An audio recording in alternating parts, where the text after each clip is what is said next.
বাংলাদেশে হচ্ছে কি আজকে, হচ্ছে কি বাংলাদেশের রাস্তাঘাটে।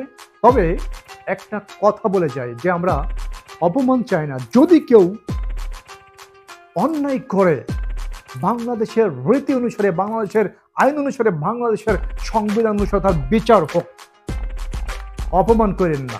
আজকে অন্তর্বর্তীকালীন সরকারকে বলবো,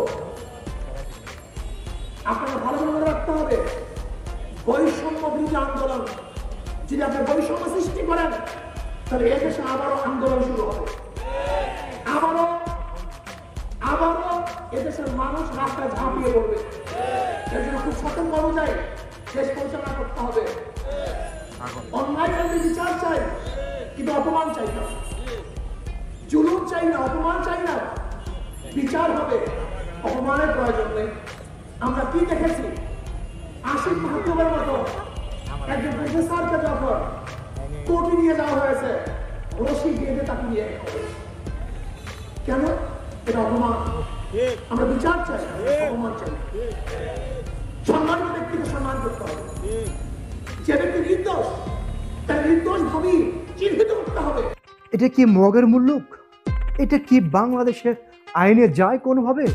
বা বাংলাদেশের সংবিধান মতো এই বাংলাদেশের মানুষ কি এখন পরিচালিত হচ্ছে কিনা? বাংলাদেশের একজন সাধারণ নাগরিক যদিও হয়, তেনারও অধিকার আছে বিচার পাওয়া। এবং সে যত বড় ধনী লোক হোক না কেন, যত বড় উচ্চপদস্থ কর্মকর্তা হোক না কেন, সে যদি অন্যায় করে তার শাস্তি হবে। তবে শাস্তি হবে বাংলাদেশের আইন অনুসারে, শাস্তি হবে, অপমান নয়। আপনি রাস্তায় দাঁড়িয়ে শত শত পুলিশ, শত শত সেনাবাহিনীর সামনে একজন কলেজ প্রফেসরকে কান ধরে উঠবস করাবেন, আরেকজন সাধারণ মানুষকে ন্যাংটা উলঙ্গ করে ফেলাবেন, আরেকজন মানুষকে কান ধরে উঠবস করাবেন, আরেকজন মানুষকে বেধড়ক পেটাবেন। দিস ইজ নট বাংলাদেশি ল। এটা তো কোনো দেশের ল হইতে পারে না।